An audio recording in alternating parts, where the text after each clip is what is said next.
നമസ്കാരം.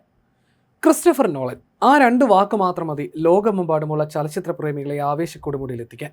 തീർത്തും അസാധാരണമായ സിനിമാ അനുഭവങ്ങളാണ് നോളൻ ചിത്രങ്ങൾ. സമയകാലങ്ങൾ കൊണ്ടുള്ള കുഴമറിച്ചിലും നോൺ ലീനിയർ ആഖ്യാന ശൈലിയും ബ്ലാക്ക് ആൻഡ് വൈറ്റ് കളറും മാറി മാറി വരുന്ന പാറ്റേണും കമ്പ്യൂട്ടർ ഗ്രാഫിക്സുകൾ ഉപയോഗിക്കാതെ നേരിട്ടുള്ള ചിത്രീകരണവുമൊക്കെയായി ലോക ചലച്ചിത്ര പ്രേമികൾക്കിടയിൽ കൾട്ടായി മാറിയ ഒരു സംവിധായകനാണ് അദ്ദേഹം. ന്യൂസ് ഇൻ ഡെപ്ത് ഇന്ന് പരിശോധിക്കുന്നു ഒഡീസിയിലൂടെ വീണ്ടും നോള തരംഗം.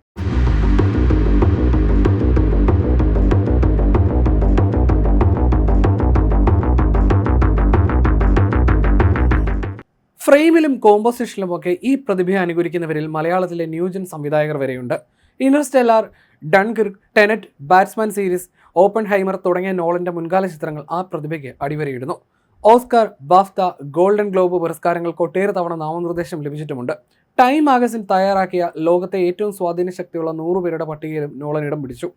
ഫിലിം സ്കൂളിൽ പോകാത്ത, സിനിമ എന്താണെന്ന് പഠിക്കാത്ത അയാളുടെ ചിന്തകളിൽ നിന്നും ജനിച്ച കഥകളും കഥാപാത്രങ്ങളും ഇന്നും സിനിമാ പ്രേക്ഷകരെ കീഴ്പ്പെടുത്തുന്നു. സിനിമ വളരുന്നത് പരീക്ഷണങ്ങളിലൂടെയാണെങ്കിൽ ആ പരീക്ഷണങ്ങൾക്ക് എന്നും മുന്നിൽ നിൽക്കുന്നയാളാണ് നോളൻ. അയാൾക്ക് വേണ്ടി പുതിയ ക്യാമറകൾ സൃഷ്ടിക്കപ്പെടുന്നു. അയാളുടെ വിഷൻ അനുസരിച്ച് പുതിയ തിയേറ്ററുകൾ നിർമ്മിക്കപ്പെടുന്നു. അതിനുവേണ്ടി പ്രേക്ഷകർ വാശി പിടിക്കുന്നു. ഇപ്പോൾ വീണ്ടും നോളൻ ഇഫക്റ്റ് എന്ന് പറയുകയാണ് ആഗോള സിനിമാ ലോകം. അദ്ദേഹത്തിൻ്റെ ഏറ്റവും പുതിയ ബ്രഹ്മാണ്ഡ ചിത്രം ദി ഒഡീസിയും ചരിത്രം രചിക്കുകയാണ്. ഹോമറിന്റെ പ്രശസ്തമായ ഗ്രീക്ക് ഇതിഹാസ കാവ്യത്തെ ആസ്പദമാക്കി ഒരുക്കിയ ഈ ചിത്രം റിലീസിനെത്തിയ ആദ്യ വാരാന്ത്യത്തിൽ തന്നെ ബോക്സ് ഓഫീസിൽ വൻ റെക്കോർഡുകളാണ് ഭേദിച്ചിരിക്കുന്നത്. ഗ്രാഫിക്സ് പരമാവധി ഒഴിവാക്കി യഥാർത്ഥമായ ദൃശ്യാനുഭവം സമ്മാനിക്കാൻ നോളൻ ഒരിക്കൽ കൂടി ശ്രമിച്ചപ്പോൾ ലോകമെമ്പാടുമുള്ള സിനിമാ പ്രേമികൾ ചിത്രം ഇരുകൈയും നീട്ടി സ്വീകരിച്ചിരിക്കുകയാണ്.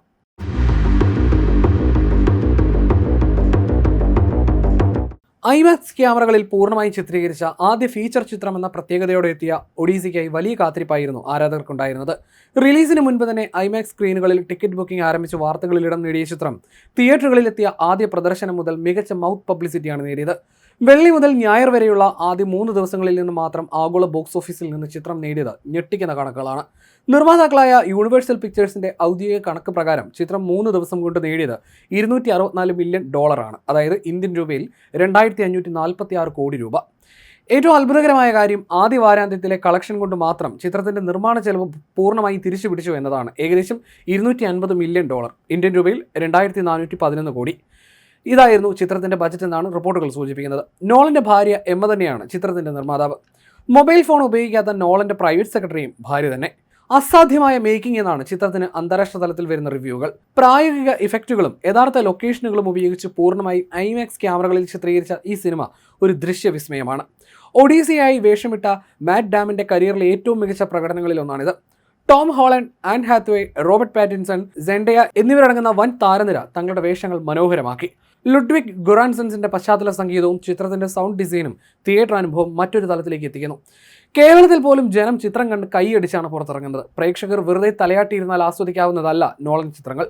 അത് കാണാൻ പോകുന്നതിന് മുമ്പ് കഥയെക്കുറിച്ചൊരു ബോധം വേണം. കഥയും കഥാപാത്രത്തെക്കുറിച്ചും ധാരണ വേണം. അല്ലാത്ത പക്ഷം ഇതെന്താണെന്ന് തോന്നിപ്പോകും.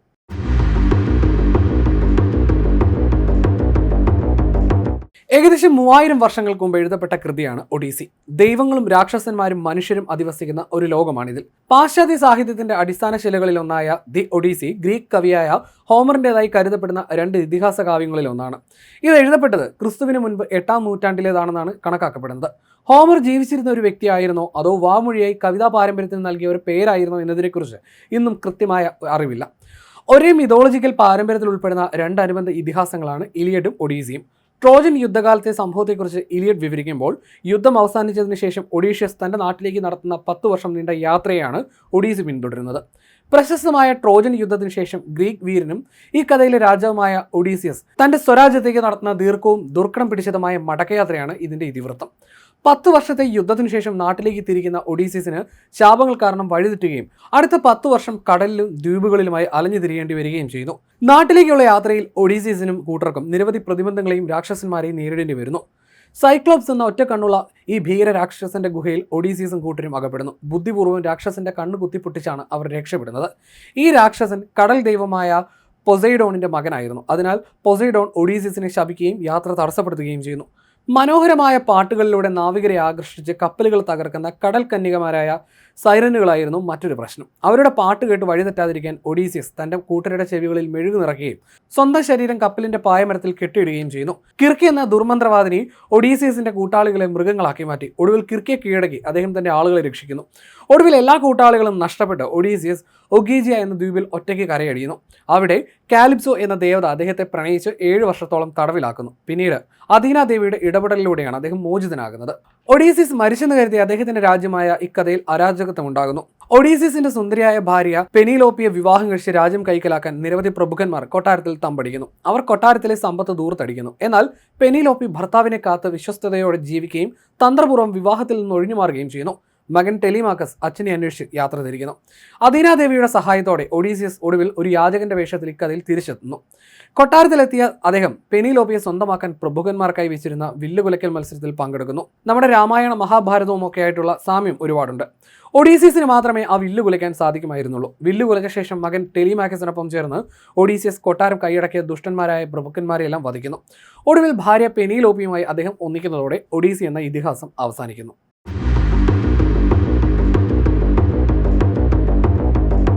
യാഥാർത്ഥ്യവും മിഥോളജിയും പരസ്പരം ശക്തമായി പിണഞ്ഞു കിടക്കുന്ന ഒരു ലോകത്താണ് ഒഡീസിയുടെ പശ്ചാത്തലം ഒരുക്കിയിരിക്കുന്നത്. ഈ ലോകത്തിൽ നടക്കുന്ന സംഭവങ്ങളിൽ ദൈവങ്ങൾ ഭാഗമാകുന്നുണ്ട്. ഹോമറിന്റെ കൃതിയിൽ ദൈവങ്ങളുടെ ഇടപെടൽ ഒരു പ്രധാന ചാലകശക്തിയാണ്. ഇലിയഡിനെ പോലെ ഒഡീസിയിലെയും ദൈവങ്ങൾ സ്വാർത്ഥമതികളാണ്. അവരുടെ മനുഷ്യ ജീവിതത്തിലെ ഇടപെടലുകൾ ധാർമ്മിക നിയമങ്ങൾ ഉയർത്തിപ്പിടിക്കാനുള്ള താല്പര്യം കൊണ്ടല്ല, മറിച്ച് അവരുടെ സ്വന്തം ആഗ്രഹങ്ങളും തന്നിഷ്ടങ്ങളും താല്പര്യങ്ങളും കൊണ്ടാണ് ഉണ്ടാകുന്നതെന്ന് പുസ്തകം വായിച്ചാൽ മനസ്സിലാകും. ഗ്രീക്ക് ജ്ഞാനത്തിന്റെയും യുദ്ധത്തിന്റെയും ദേവതയായ അഥീനയുടെ പ്രവർത്തികളിൽ ഇത് ഏറ്റവും നന്നായി കാണാം. ഒഡീഷ്യസിന് അവന്റെ യാത്രയിൽ സഹായിക്കാൻ പല ഘട്ടങ്ങളിലും അഥീന പ്രത്യക്ഷപ്പെടുന്നുണ്ട്. അഥീന ഒഡീഷ്യസിനെ പിന്തുണയ്ക്കുന്നത് അവൻ ധാർമ്മികമായി മറ്റുള്ളവരെക്കാൾ ഉയർന്നവനായതുകൊണ്ടല്ല, പകരം അവന്റെ ബുദ്ധിയെ അവൾ ആരാധിക്കുന്നു. ഈ ഗണങ്ങളാണ് അവനെ മറ്റു മനുഷ്യരിൽ നിന്ന് വ്യത്യസ്തനാക്കുന്നത്. അഥീന ഒഡീഷ്യസിനെ സംരക്ഷിക്കുകയാണെങ്കിൽ പോസിഡോൺ അവന്റെ ഏറ്റവും വലിയ ദൈവതുല്യനായ ശത്രുവാണ്. നിഷ്പക്ഷരായ ദൈവങ്ങളെ നിങ്ങൾക്ക് ഇവിടെ കാണാനും കഴിയില്ല.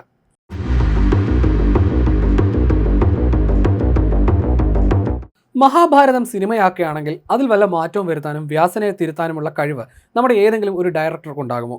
എന്നാൽ നോളൻ ഹോമറിന്റെ കഥയെ അതേപടി എടുക്കുന്നില്ല. പല ഒഴിവാക്കലുകളും കൂട്ടിച്ചേർക്കലുകളും നടത്തി അയാൾ സിനിമയെ കൂടുതൽ ഗംഭീരമാക്കുന്നു.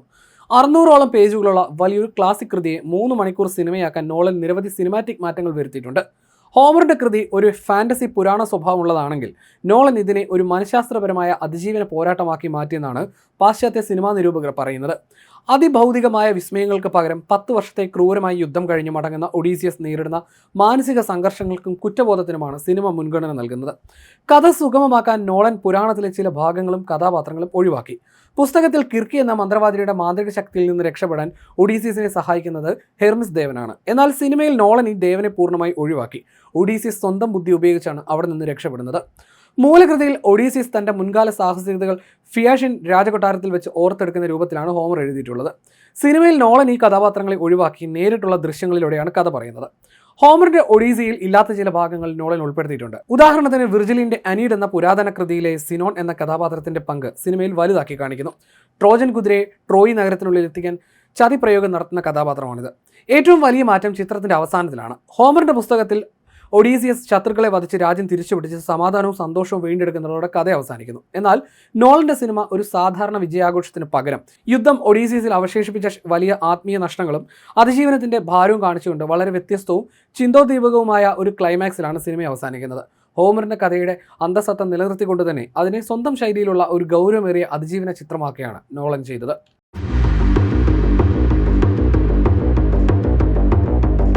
ക്രിസ്റ്റഫർ നോളന്റെ ഏറ്റവും വലിയ മാറ്റം ഇതൊന്നുമല്ല. ഒഡീസിയിൽ ഹെലൻ ഓഫ് ട്രോയായി കറുത്ത വർഗ്ഗക്കാരിയായ പ്രശസ്ത നടി ലുബിത നോംഗ്യോയെ കാസ്റ്റ് ചെയ്തത് വലിയ തോതിലുള്ള ചർച്ചകൾക്ക് വഴിവെച്ചു.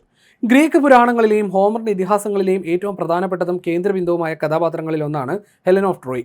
ലോകത്തിലെ ഏറ്റവും സുന്ദരിയായ സ്ത്രീയായി ഹെലൻ വിശേഷിപ്പിക്കപ്പെടുന്നു. ട്രോജൻ യുദ്ധത്തിന്റെ കാരണം ഹെലന്റെ സൗന്ദര്യമാണ്. സ്പാർട്ടയിലെ രാജാവായിരുന്ന മെനലൗസിന്റെ ഭാര്യയായിരുന്നു അവൾ. എന്നാൽ ട്രോയ് നഗരത്തിലെ രാജകുമാരനായ പാരിസ് ഹെലനെ പ്രണയിച്ച് ട്രോയിലേക്ക് കടത്തിക്കൊണ്ടുപോയി. തന്റെ ഭാര്യയെ തിരിച്ചുപിടിക്കാൻ മെനലൗസും സഹോദരൻ അഗമെമ്നാനും ചേർന്ന് എല്ലാ ഗ്രീക്ക് രാജാക്കന്മാരെയും ഒന്നിപ്പിച്ച് ട്രോയ്ക്കെതിരെ യുദ്ധം പ്രഖ്യാപിച്ചു. ചരിത്രപ്രസിദ്ധമായ 10 വർഷം നീണ്ടുനിന്ന ട്രോജൻ യുദ്ധം ഉണ്ടാക്കാൻ കാരണം ഹെലനാണ്. അതുകൊണ്ടുകൂടിയാണ് അവളെ 1000 കപ്പലുകളെ യുദ്ധത്തിലേക്ക് നയിച്ച സൗന്ദര്യം എന്ന് വിളിക്കുന്നത്. ഒഡീസിയസിന്റെ ജീവിതത്തെയും യാത്രകളെയും മാറ്റിമറിച്ചതിൽ ഹെലന് നേരിട്ടും അല്ലാതെയും വലിയ പങ്കുണ്ട്. ഹെലനെ വിവാഹം കഴിക്കാൻ ഗ്രീസിലെ ഒട്ടുമിക്ക രാജാക്കന്മാരും ആഗ്രഹിച്ചിരുന്നു. അതിൽ ഒഡീസിയസും ഉണ്ടായിരുന്നു. എന്നാൽ ഹെലന്റെ അച്ഛനായ ടിൻഡാരിയസ് ഒരു യുദ്ധം ഭയന്നു. അപ്പോൾ ഒഡീസിയസ് ഒരു ബുദ്ധിപരമായ ഉപായം മുന്നോട്ട് വെച്ചു. ഹെലൻ ആരെ വിവാഹം കഴിച്ചാലും ഭാവിയിൽ അവർക്ക് എന്തെങ്കിലും ആപത്തുണ്ടായാൽ ബാക്കി എല്ലാ രാജാക്കന്മാരും ഒന്നിച്ചു വന്ന് സഹായിക്കണം. ഈ പ്രതിജ്ഞ കാരണമാണ് പാരീസ് ഹെലനെ തട്ടിക്കൊണ്ടുപോയപ്പോൾ ഒഡീസിയസിന് സ്വന്തം ഇഷ്ടത്തിന് വിരുദ്ധമായി ട്രോജൻ യുദ്ധത്തിൽ പങ്കെടുക്കേണ്ടി വന്നത്. 10 വർഷം നീണ്ട യുദ്ധം ജയിക്കാൻ ഒഡീസിയസ് പ്രയോഗിച്ച തന്ത്രമായിരുന്നു മരം കൊണ്ടുള്ള വലിയ കുതിര. ഈ കുതിരയെ ട്രോയ് നഗരത്തിനകത്തേക്ക് പ്രവേശിപ്പിച്ചപ്പോൾ ഹെലൻ ഇതിന് പിന്നിലെ ചതി മനസ്സിലാക്കിയിരുന്നു. അവൾ കുതിരയ്ക്ക് ചുറ്റും നടന്ന ഗ്രീക്ക് സൈനികരുടെ ഭാര്യമാരുടെ ശബ്ദത്തിൽ ഒഡീസിയസിനെയും കൂട്ടരെയും വിളിച്ചു. എന്നാൽ ഒഡീസിയസ് തന്റെ സൈനികരെ നിയന്ത്രിച്ച് ഒച്ചയുണ്ടാക്കാതെ രക്ഷിക്കുകയാണ് ചെയ്തത്. ഹെലൻ കാരണമുണ്ടായ ട്രോജൻ യുദ്ധമാണ് ഒഡീസിയസിനെ സ്വന്തം രാജ്യമായ കഥയിൽ നിന്നും ഭാര്യ പെനിലോപ്പിൽ നിന്നും അകറ്റിയത്. യുദ്ധം ജയിച്ചെങ്കിലും ദൈവങ്ങളുടെ കോപം കാരണം ഒഡീസിയസിന് നാട്ടിലേക്ക് മടങ്ങാൻ പിന്നെയും 10 വർഷം അലയേണ്ടി വന്നു. അതായത് ഒഡീസിയസിന്റെ 20 വർഷത്തെ ദുരിതപൂർണമായ ജീവിതത്തിന് ആധാരം ഹെലനാണ്. ഒഡീസിയസിന്റെ മകൻ ടെലിമാക്കസ് തന്റെ അച്ഛനെ അന്വേഷിച്ച് യാത്ര ചെയ്യുമ്പോൾ സ്പാർട്ടയിൽ വെച്ച് ഹെലനെയും ഭർത്താവ് മെനലൗസിനെയും കാണുന്നുണ്ട്. യുദ്ധത്തിൽ ഒഡീസിയസ് കാണിച്ച വീരസാഹസങ്ങളെക്കുറിച്ച് ഹെലൻ ടെലിമാക്കസിനോട് പറയുകയും അവൻ ആശ്വാസം നൽകുകയും ചെയ്യുന്നുണ്ട്. ചുരുക്കത്തിൽ ഒഡീസിയസിനെ ഒരു സാധാരണ രാജാവിൽ നിന്ന് ചരിത്രത്തിലെ ഏറ്റവും വലിയ സാഹസിക പോരാളിയാക്കി മാറ്റിയ സംഭവ വികാസങ്ങളുടെയെല്ലാം കേന്ദ്രബിന്ദു ഹെലൻ ഓഫ് ട്രോയ് ആയിരുന്നു. ഹോളിവുഡ് സിനിമകളിൽ സാധാരണയായി വെളുത്ത നിറമുള്ളവരായി ചിത്രീകരിക്കാറുള്ള ഈ കഥാപാത്രത്തിന് കറുത്ത നിറം നൽകിയതിനെക്കുറിച്ച് അനുകൂലിച്ചും പ്രതികൂലിച്ചും നിരവധി അഭിപ്രായങ്ങളാണ് രാജ്യാന്തര തലത്തിൽ ഉയർന്നു വന്നത്. ഹോമറിന്റെ പുരാതന കാവ്യങ്ങളിൽ ഹെലനെ വെളുത്ത കൈകളുള്ളവൾ, സുന്ദരമായ മുടിയുള്ളവൾ എന്നൊക്കെയാണ് വിശേഷിപ്പിച്ചിരുന്നത്. അതിനാൽ ഈ കാസ്റ്റിംഗ് പുസ്തകത്തിലെ വിവരണങ്ങൾക്ക് വിരുദ്ധമാണെന്ന് വിമർശകർ വാദിക്കുന്നു. വലതുപക്ഷ രാഷ്ട്രീയ നിരീക്ഷകനായ മാറ്റ് വാൽഷും ടെസ്ല സിഇഒ ഇലോൺ മസ്കും അടക്കമുള്ള പ്രമുഖർ ഈ തീരുമാനത്തെ പരസ്യമായി വിമർശിച്ചു. അക്കാദമി അവാർഡുകളുടെ വൈവിധ്യ മാനദണ്ഡങ്ങൾ പാലിക്കാൻ വേണ്ടിയുള്ള ഒരു വോക്സിസം അല്ലെങ്കിൽ നിർബന്ധിത രാഷ്ട്രീയ തീരുമാനമാണിതെന്ന് ഇലോൺ മസ്ക് ആരോപിക്കുകയുണ്ടായി. സിനിമയുടെ റിലീസിന് മുൻപ് തന്നെ ഉയർന്ന വിവാദങ്ങളോട് ലുബിത ശക്തമായി പ്രതികരിച്ചു. ഇതൊരു മിത്തോളജിക്കൽ കഥയാണ്, അല്ലാതെ ചരിത്രമല്ല. ഞങ്ങളുടെ അഭിനേതാക്കൾ ഇന്നത്തെ ലോകത്തെയാണ് പ്രതിനിധീകരിക്കുന്നത് എന്നായിരുന്നു അവർ വ്യക്തമാക്കിയത്. സൗന്ദര്യം എന്നത് വെറും ചർമ്മത്തിന്റെ നിറമല്ലെന്നും അവർ കൂട്ടിച്ചേർത്തു.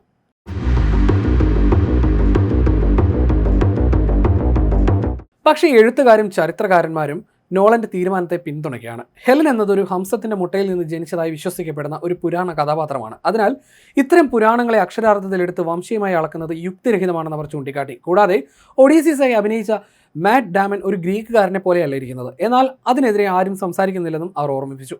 സിനിമ റിലീസ് ചെയ്തതിനു ശേഷം ഗ്രീസിലെ ഭൂരിഭാഗം പ്രേക്ഷകരും ഈ മാറ്റത്തെ നല്ല രീതിയിലാണ് സ്വീകരിച്ചത്.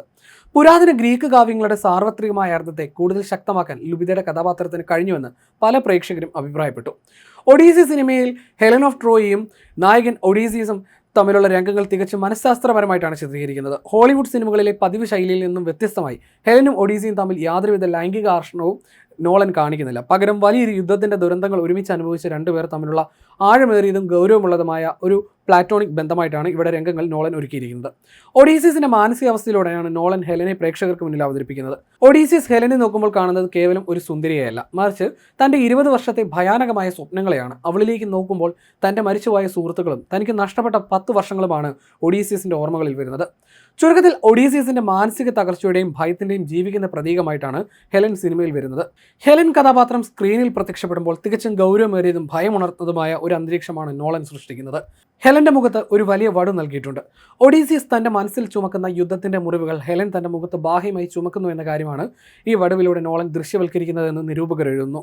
ഹെലൻ സിനിമയിൽ ഏതാനും മിനിറ്റുകൾ മാത്രമാണ് സ്ക്രീനിൽ വരുന്നത്. എന്നാൽ ഒഡീസിയസിന്റെ ജീവിതത്തെ മാറ്റിമറിച്ച ട്രോജൻ കുതിരയുടെ രംഗങ്ങളിലും ഫ്ലാഷ് ബാക്കുകളിലും ഹെലന്റെ സാന്നിധ്യം കഥാഗതിയെ ശക്തമായി സ്വാധീനിക്കുന്നുണ്ട്. കൂടാതെ ലുബിത നോങ്കിയോ ഈ ചിത്രത്തിൽ ഹെലന്റെ ഇരട്ട സഹോദരിയായ ക്ലൈറ്റോനെസ്ട്ര എന്ന കഥാപാത്രത്തെ കൂടി ഇരട്ട വേഷത്തിൽ അവതരിപ്പിക്കുന്നുണ്ട്. ഇതും കഥയ്ക്ക് കൂടുതൽ ദുരൂഹതയും സങ്കീർണതയും നൽകുന്നു. ചുരുക്കത്തിൽ അസാധാരണമായ ഒരു ചലച്ചിത്ര അനുഭവമാകുകയാണ് ഒഡീസി.